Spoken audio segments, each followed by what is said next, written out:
What's going on, guys? JSGC here, and we are here for another Manchester City video. Today we're going to be doing a breakdown and having a really good look at Manchester City's potential signing of Julian Alvarez. But first, today's video is brought to you by Surfshark. If you didn't know, Surfshark is a VPN. A VPN is a virtual private network. In a sea of video content, there are lots of websites that want to take your information without you knowing. You could swim under the radar using Surfshark VPN. You could stop websites from tracking your information and selling targeted ads to you. If that wasn't enough, Surfshark allows you to travel the world with one click of your finger. For example, if you're in the UK, you can connect to the United States of America and access their market on apps such as Disney Plus and Netflix. The same applies to other countries too.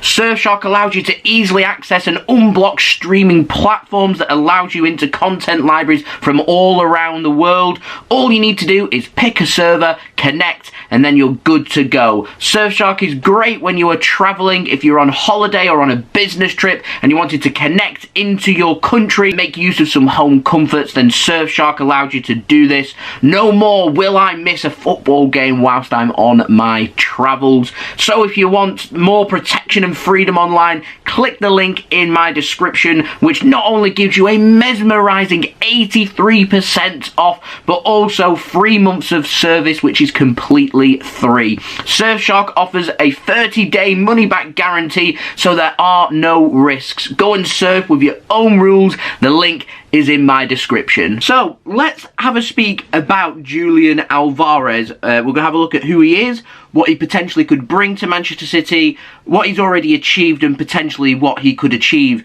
if Manchester City were to sign him. Now, he plays for River Plate. They're a team based in Argentina. Julian Alvarez, he is, I'm going to presume it's Julian Alvarez is how you would pronounce it, but over here in England with the name it would be, well, it would be Julian, but Julian, you get the gist of where I'm going with this. But yeah, he's born in Argentina, born in a place called Calchin in Argentina, born on January 31st in the year 2000, which means he will be turning 22 very soon. He is a player that is predominantly a centre forward. He can play on the left, he can play on the right wing as well, which means in modern day terms he's an attacker that can cover across all boards. Versatile. So first things first, that'll be why Manchester City are interested. We don't just like a player that can play in one position doing just one role. We like a player that can go out there and play in numerous positions and do numerous jobs for the team. Think of Gabriel Jesus. Yes, he is a centre forward first and foremost. How many times has he played this season as a centre forward for Manchester City? Very limited, and actually he's been pretty useful on the right. He can play on the left as well.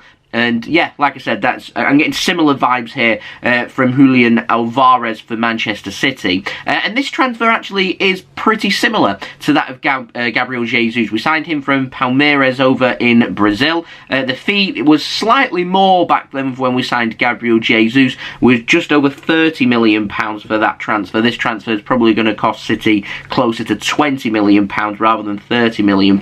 Whether that's the COVID market coming into play, I'm not too sure. I imagine, though, that's what his release clause has been set as, and so that'll be the reason why Manchester City are so interested, and they are nearing in on potentially meeting that release clause. Maybe River Plate will give, well, a bit of negotiations, a bit of leeway there for Manchester City by a couple of million euros.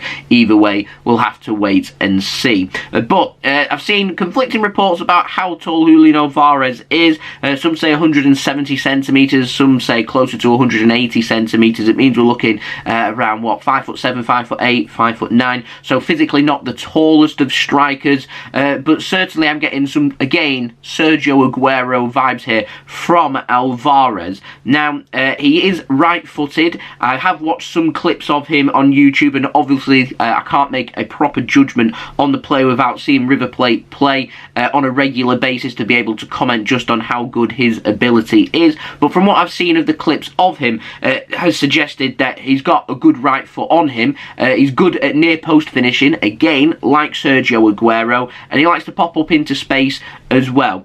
So yeah, I can definitely see why Manchester City are interested here. Now, it's a bit of a risky transfer because mainly Alvarez isn't proven in Europe and we don't really know his level, and that's why it's been mentioned that he might go out on loan, he might stay with the Manchester City team. They're not too sure. To me, as soon as he does join up with the Manchester City squad, which I'm expecting to come somewhere in the next 12 months, potentially that could come in the next 6 months, I would give him a full year with the Manchester City first team squad to see how he's developing around the players, make use of our facilities at the CFA, and also have him gelling around some of the best players in the world, because obviously he's going to thrive upon having quality players all around him. And so that's why it's not that important to have a look at goal scoring records either, because some players start to hit form and they're hitting form because it's all about them and everything evolves around them, whereas with Manchester City doesn't really work like that. It's all about how well did they link up with the team,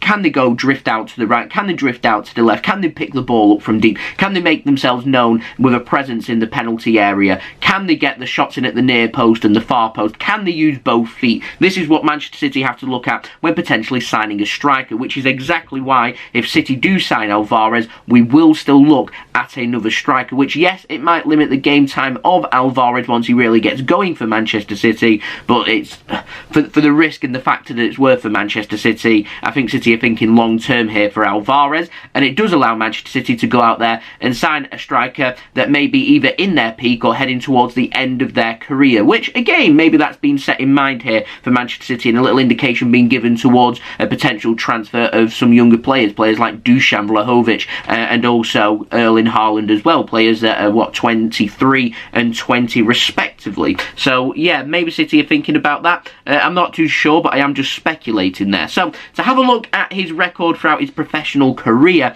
he has made 96 appearances, which isn't that many, but like I said, he is a player that's only just turning 22 in a week or so's time. So he's made 96 appearances in his professional career, scoring 36 goals and assisting 25. Now that assist's what's standing out to me here. It's suggesting to me he is a striker that isn't greedy, that it isn't all about him. If there is a better option out there, he'll get the assist. 25 assists in 96 appearances is very good, with 36 goals as well. A total goal contribution of 61 there in 96 games. So we're looking at a goal contribution every 2 out of 3 games, which is very, very good.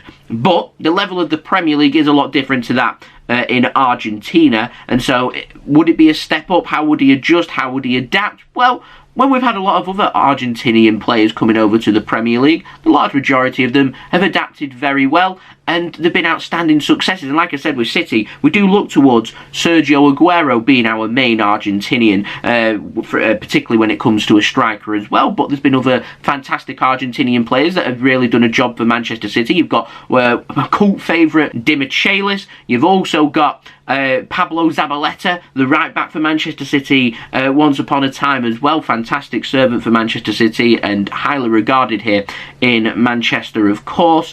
And I'm sure there'll be plenty of other players as well that's had outstanding successes in the Premier League. So him being able to adapt doesn't really concern me that much. So when it gets suggested of being a risky transfer, yes, it's a risky transfer because he's never played in Europe before, but actually what's been suggested from other players that have come from Argentina, actually not so much of a risk. And so yeah, that's what we're looking towards here for Manchester City. And as I said when I first broke this story, he has played for Argentina already. He's made 5 appearances for the Argentinian national team, which already suggests to me just how good of a player he can be. So yeah, we'll have to see how Manchester City do want to go and utilise Alvarez, but his stats for this season is what's really standing out to me. Now, in the Argentinian Premier Division, he's played 35 times, scoring 20, assisting 12. Now, that's outstanding, and that is exactly why Manchester City will be interested in signing Julian Alvarez, and that's why City are trying to close this transfer. Like I said, it's all about now what Manchester City want to do once we do get an agreement in place with River Plate, which is what the next step of this transfer is, and City are trying to do that by transfer deadline day for this January winter transfer window. I'm not expecting to see Alvarez in Manchester this winter. It's been debated upon whether it's going to be a pre-agreement agreement in place for the summer. His contract is up in the summer, so that gets a bit messy. So Manchester City may look to, they could even look towards getting a pre-contract agreement in place and not paying a fee, but I don't think City want to do that. And I have had word from some people based in Argentina saying that this transfer over there is a big story, it's a big deal. 20 to 25 million euros is what we're looking at. Is a big deal in Argentina, and they're saying that is a lot of money for a player to be signed from the Argentinian division to go over to the Premier League. Again, might just reflect on in Brazil, they're used to having some big transfers. Jesus was a big transfer, Neymar as well was a very big transfer, whereas with Argentina, not really had too many big names. They normally as a young player tend to head over to Europe when they're 14, 15, 16 years old, rather than getting that experience at their hometown club, which is what Alvarez has done, and he's impressed to a point that City now are willing to spend a fair amount of money to Manchester City, but a lot of money to River Plate and to the Argentinian division as well. So this is definitely one to keep an eye out for, but I'm excited to see Alvarez. I'm expecting City to be paying a fee. I'm expecting that transfer to be completed this winter, and it will see him either in the summer come over to Manchester City, and then it's all about Manchester City, will they decide to loan him, or will they use him around the first team squad? I'm hoping, fingers crossed, they'll use him around the first team squad for a season to see how he adapts and develops and move from there. It only takes Manchester City to get rid of one non-homegrown player and replace them either with an academy player or a homegrown player, and it frees up a space in our squad. So we'll see what direction Manchester City choose to head down with towards that. It has been linked with a loan move to the CFG. Like I said, I'd rather it be utilised by Manchester City just so we can see firsthand what he is capable of. But will City choose to do that?